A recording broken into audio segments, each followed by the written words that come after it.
Hello and welcome to another episode of the Leadership Lens, where we speak with global leaders on what's trending in the ecosystem. Today we have with us two very senior leaders, Shams Jasani and Gopa Menon, to join us today.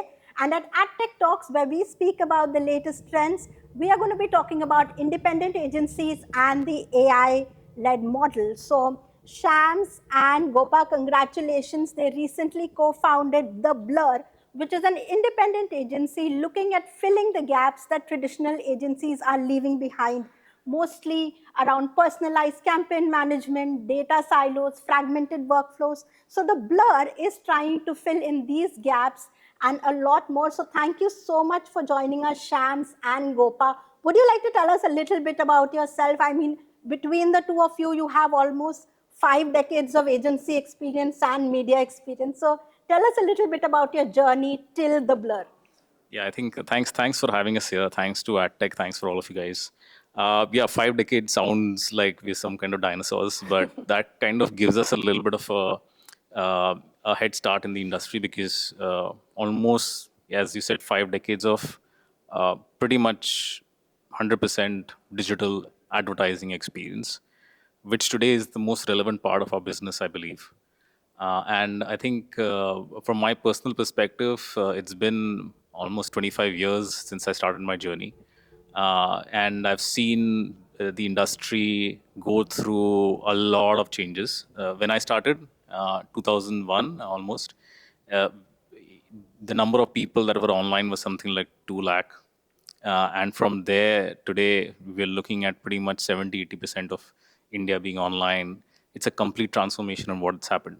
And I believe that the Blur, and we'll talk a little bit about it as we go into the question answer session, but I think the Blur really is signifying, and why we thought about that is that it needs to be relevant in the today's advertising landscape.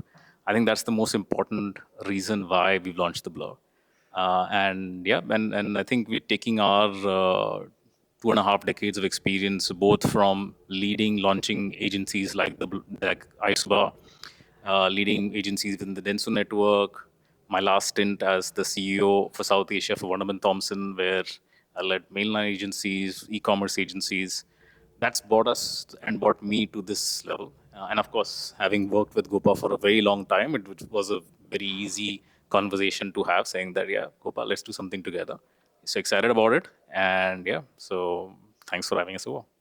Thanks, Chani, for having me here, and I think for having us here. Similar choreograph like Shams again. I think all and out on digital, um, seen pre-Facebook, pre-Google era, pre-Facebook eras as well, and then we've seen the entire social thing as well. I've started my career with JWT and then moved to Group M and was part of the founding team, and Group M was setting up their digital team.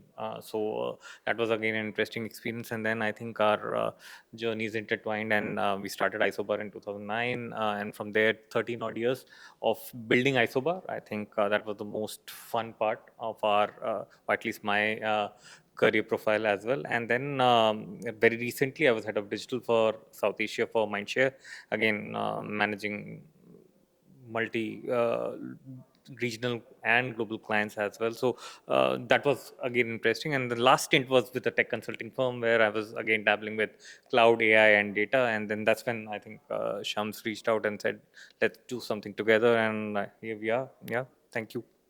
Wonderful, thank you. So, Shams, my first question is to you, and it's a brave new world and it's a bold new world. But still, around almost 60 to 70% of the media spends, industry, clients are controlled by two or three very big daddies, and you worked with all of them, the WPP, the Omnicom, the Publicis.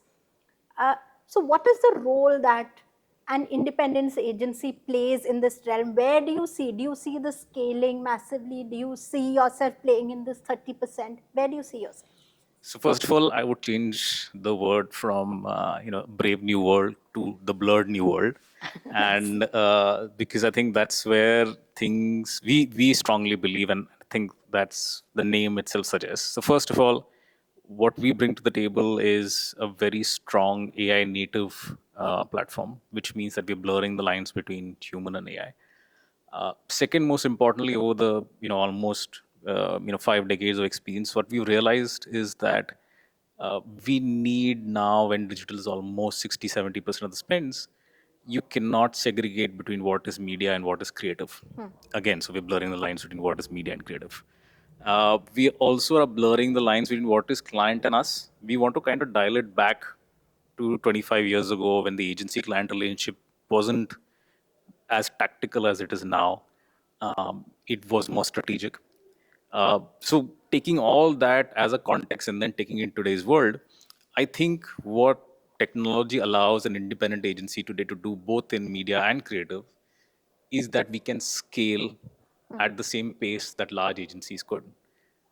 I would not have the tools to do that 10 years ago, when scale meant that I needed hundreds and thousands of people.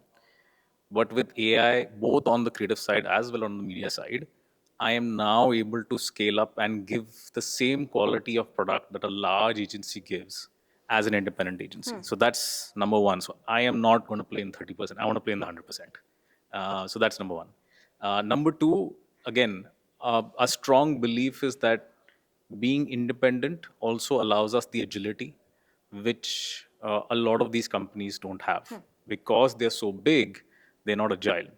We are completely centered around the client's needs. Everything that we do will be centered around saying how are we structuring around what we want to deliver to the client's needs. We our ethos, as we call it, is brilliant outputs and smarter outcomes, which means that we want to concentrate on delivering the best results on the day-to-day work, so that we can really push the envelope as far as the strategic, the bigger work that comes.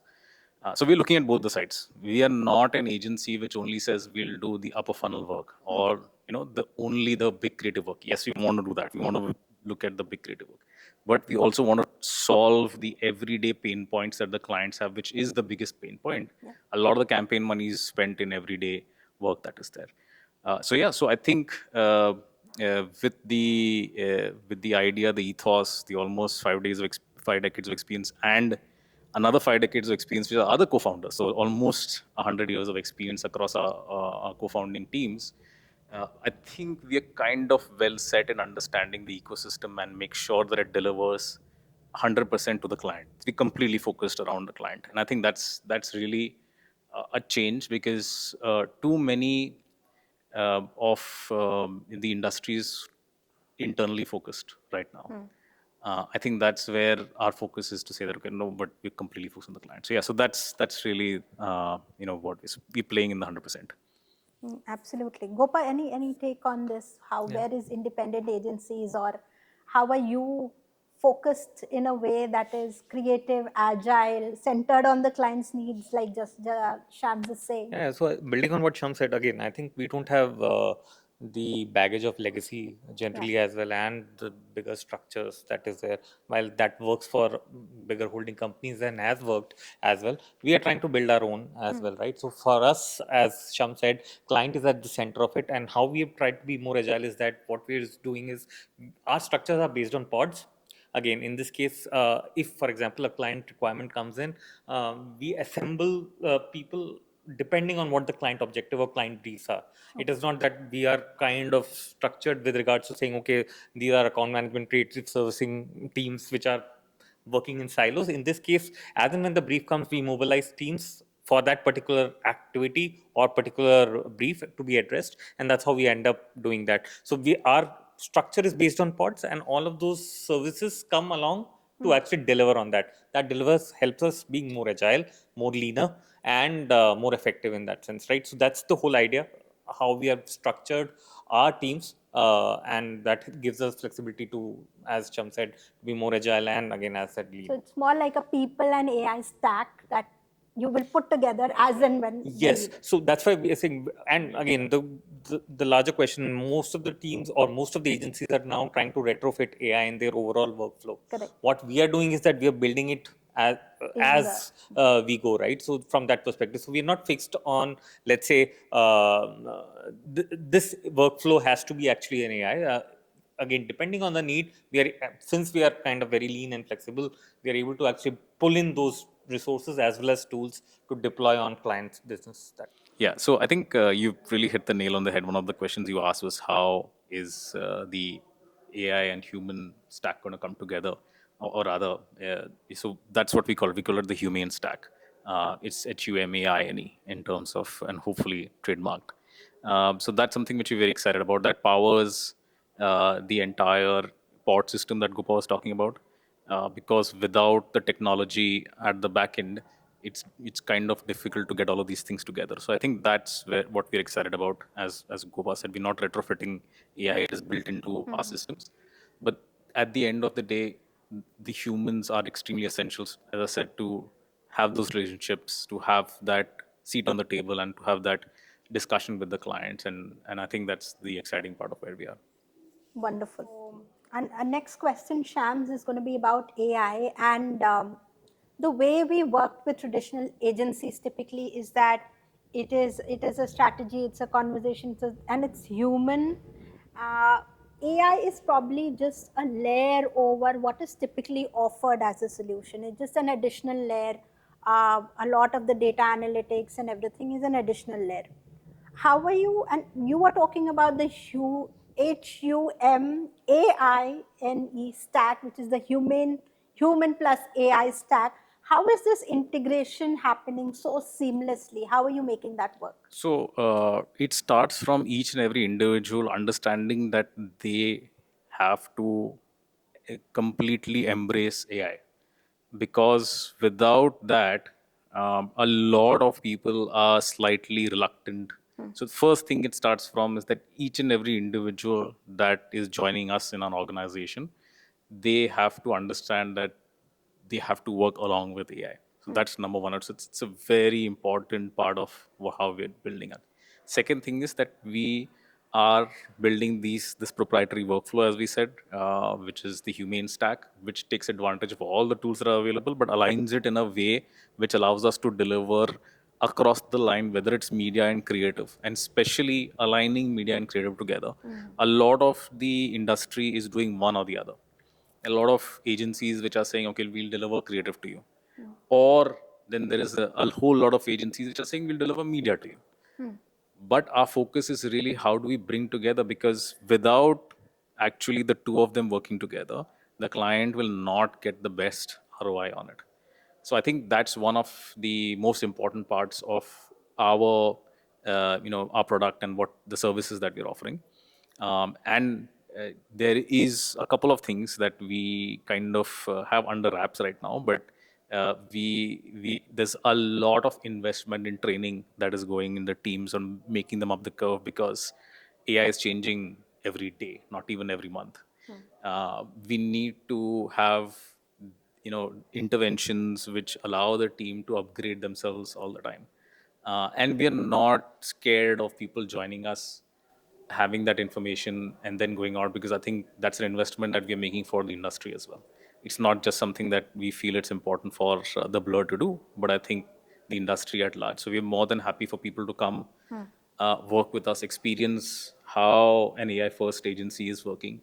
And I think that's really a big difference that we're trying to make. Wonderful. And I honestly feel the world is moving towards a place where people are more than happy to work with AI rather than work without it. Yeah. It's just so much easier and you can get so much more done. But with AI and what I've typically seen and what I hear a lot of brands saying, Gopa, and you're the execution expert here. So this question is for you, is that especially with stuff like, agentic AI, for example, when you're talking about 10, it works beautifully. When you're talking about 100 consumers, it works fabulously. When you suddenly scale that 100 to 1,000 or to a 10,000, that's where your problems start. How are you looking at tackling this? Because, of course, you face one or more of these issues already. So interesting question, Shani. Again, I think you're right. As we scale, because the technology itself is evolving, you are bound to face some Yeah. issues, right? But at an overall level now, but what we see is that the kind of maturity that the technology and the entire AI landscape has actually come to, I think the chances of those errors in the scale up is very minuscule. And it's all about in terms of how you're deploying it as well, right? So the whole point is that we are not letting everything in the hands of AI. And it's nothing, while we are trying to automate lots of workflow and make it agentic as well, there definitely will always be a human intervention, right? And we are actually getting people, or people who are joining us are experienced people who will have add a layer, the intelligence layer over AI, which will give not only the emotional quotient that we all talk about. The other thing is in terms of their experience with regards to that particular brand, how that can actually be used to tweak whatever AI has actually, what do you say, has given as an output. Uh, the futuristic role of this entire thing and the North Star that we all are chasing is that it all becomes fully agentic in that sense, right?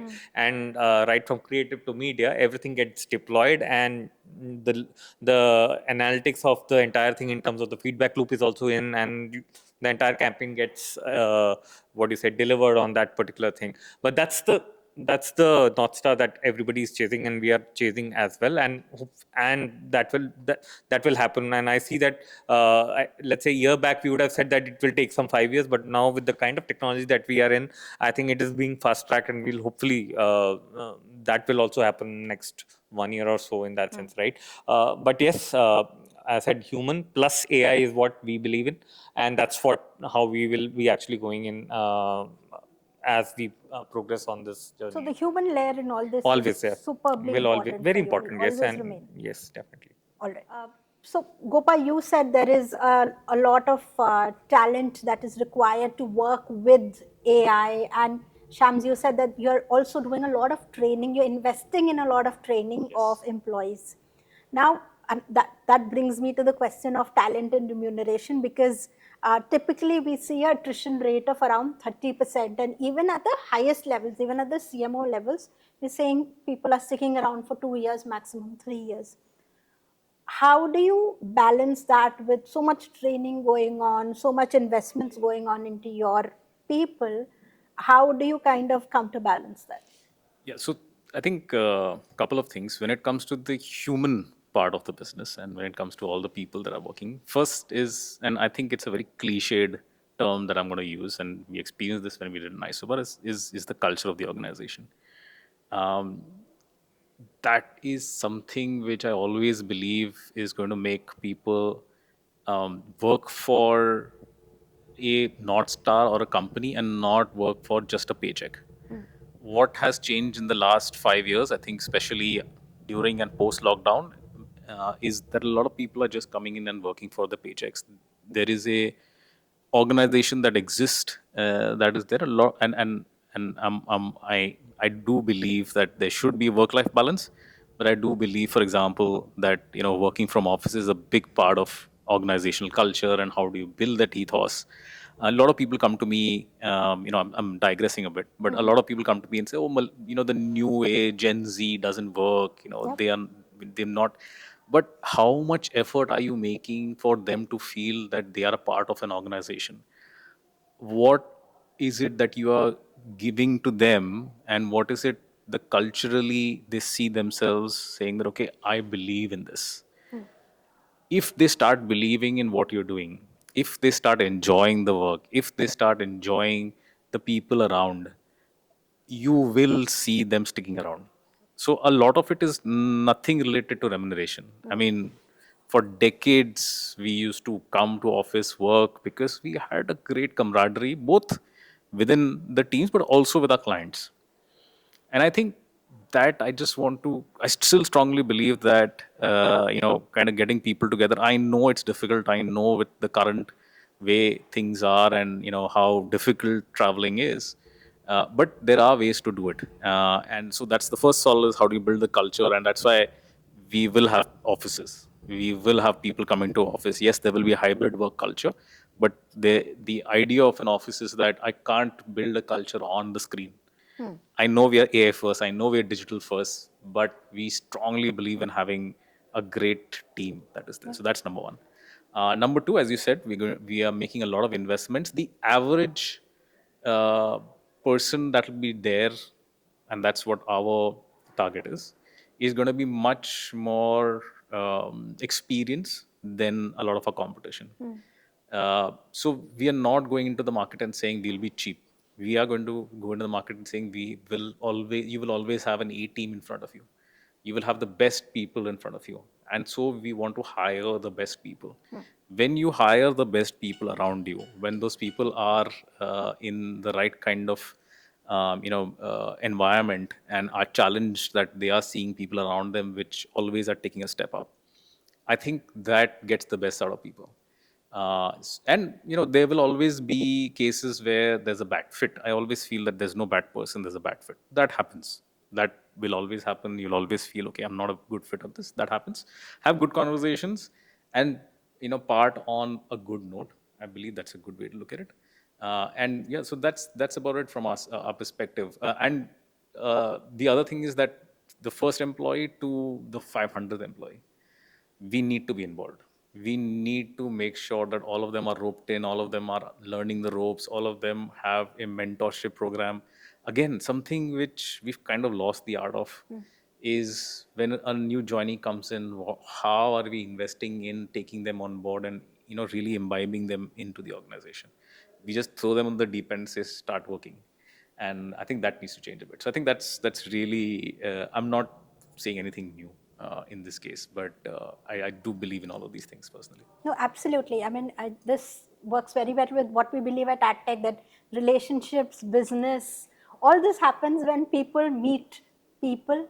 It can't be done just on a screen. It can be done on a screen partially, but the whole idea of events is that you meet someone and you crack a deal with them. And with AI, a lot of what you were supposed to do on screens is going to be taken over by AI. Exactly. So you need to only build on the human element, and that human element comes when you are meeting people. So I absolutely agree on that. Just to add again, we need more thinkers, right? The doing part will now be done by AI. So, and what our model is that the AI will actually start doing heavy lifting of the day-to-day work or the operational work, and our teams will then get more time to think on client, think on brand, and think on their own personal contribution as well in terms of seeing how we can actually contribute to the organization. And again, as I said, we are trying to build, and we always believed in a people first culture, so that will always be there, and that's what we're trying to build as well, centered around client but people first always. So, Gopa, when we were speaking earlier, you spoke of a very interesting model at which you bill your clients, and I think it goes very well with the client at the center of the entire business, where where traditional agencies we see there are typically retainers, and then there is project-based work. Do you want to tell us about how your billing system works for clients? Okay, well, we are all for retainers and we are all for Absolutely. commissions as well. But I think the new age client and new age in terms of what we are trying to actually say is that, and my constant discussions and interaction with clients as well in terms of saying, I think as agencies we are not actually talking about outcomes more or not build building our models around outcomes, and that's what we're trying to actually do. Our again, as Sham said earlier, our ethos or in that sense is, or what we believe is brilliant outputs and stronger outcomes, right? From that perspective, it is very important that our remuneration or how we engage with client is more outcome driven. That can be multifold. The whole idea is for us to be in skin to show or show skin in the game with the client business. The upside is ours as well, and we would love to actually have that conversation with client in terms of saying we are invested in your business, in your objectives that you're trying to drive, and how we are able to actually grow together. We are also willing to actually take the risk as well. If, for example, we are not able to deliver on a certain thing, yes, we are happy to actually have that conversation as well. But the whole idea in this case is that we would want to actually position ourselves from an outcome focused agency primarily, right? So again, and those models can evolve. It can be variable linked, or it can be multi other model which can be evolved, but the conversation is always around outcome, where we are again putting client first with regards to saying what your business objectives are, what your business problems are. We are happy to actually work around that and deliver on that particular objective. That's The what it model is. is more centered around growing with the client. Correct. As the client grows, as their outcomes grow, Yes. the Blurr Yes, grows. the idea is that, yes. Exactly what you said. Just a couple of lines in terms of what I believe, and it's, as you said, it's the skin in the game. We want to work towards a model where we say that, okay, we are driving so much more business outcomes for you. It means that let's also have better remunerations for the team. It also means that if we don't, then we have, of course, our neck is on the block, and we don't get what we are supposed to get as well. So I think that's the conversation that we are having, and I think a lot of clients are liking those conversations, and we're having those deeper and deeper as we go. Yeah, so I think exciting times. So wonderful. So Shams, we spoke about the blurring lines between creativity and media, and overall the consumer journey is no longer as linear as it used to be. It's quite a convoluted path now, and there are so many opportunities for the person to either buy or to drop out, or so many things that can happen. All this is kind of blurred. So I think the name the Blurr is very, very apt. What is your take on any new trend and any new emerging platforms or trends that you think is going to really skyrocket, and we're seeing just the tip of the iceberg right now? Yeah, I think one of the things that's happening is, so I'm just going to talk from more from a, where the consumer is today. The consumer, generally there's a lot more money in people's hands. So what that means is that people are buying more, people are stepping out more, people are experiencing more things. So in an economy like that, I think retail media plays a major role, whether that is a person stepping out and consuming that, or whether the person is buying on marketplaces or on quick commerce. All of these are just exploding, and as more and more consumers are getting out of the getting into the middle class, and more of these Blinkits and Instamarts of the world are going into smaller towns and cities. It's just an explosion that is happening, as well as digital out home. So all of these are something which I feel is, we as the Blurr, of course, we will do a lot of what we've always been doing, as whether it's digital, whether it's television, when we talk about media. But I think if I have to point out what I feel the next couple of years, one part of our business which I see gaining a sort of a very large jump that is there, is retail media. And I think that's where us as the Blur are really concentrating on, in terms of also building a lot more expertise. Especially, I think quick commerce is going to drive a lot of that, which means how are you using quick commerce to build brands and not just talking. So, of course, performance is a big part of what we do, advertising is a big part of what we do. But how are you building brands on these? A lot of D2C brands are now available only on quick commerce. Correct. But there's not enough brand building that is being done there. It is just a price point war. Brands still play a role. So we feel that, and advertising in the quick commerce space is really, scaling up to every day. The numbers are just insane. So I think that's a medium which we feel is very strongly something that we will do something on, and I think would love if to have conversations with AdTech on that. So the art of brand building on retail media is something that you are focusing on, if I'm getting it Yes, I think brand building as such, of course, on an overall level, but I feel that also trying to solve that puzzle, because while we're solving for the entire strategic outcome that a client wants, as we said, we're considering outcome, which takes advantage of all mediums. I don't think people are doing justice towards retail, and I think, especially when we're talking about quick commerce, that's something which we would, kind of think and add to what we're already doing. That's interesting, Shams, because quick commerce, typically the way you use it, or the way I'm sure we all use it the same way, and it is, as the name suggests, it's quick commerce. I want this, I order it, get it in 10 minutes, right? And the time spent on it, well, the time spent on it will be reasonably good, and I am sure we are also discovering a lot of new brands on quick commerce.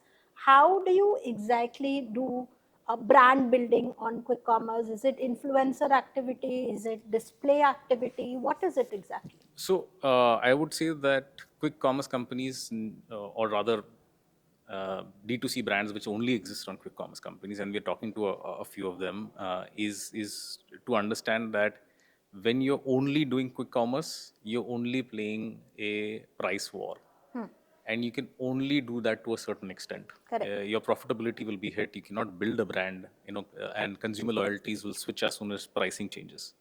A On those platforms as well, I think the platforms themselves will evolve to allow you to build brands. I think right now, the platforms are all about performance and converting those.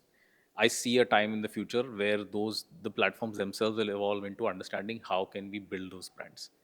But those will not be your typical way of building a brand, saying let's do a TV commercial, or let's do video.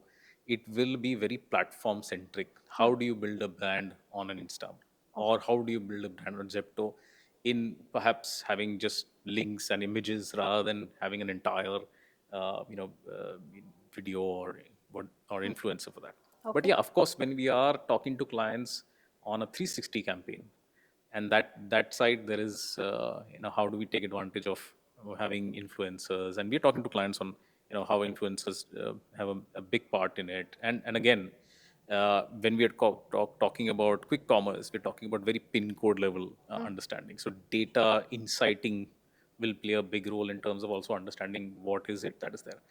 A lot of personalization comes into picture when I'm trying to create these brand buildings.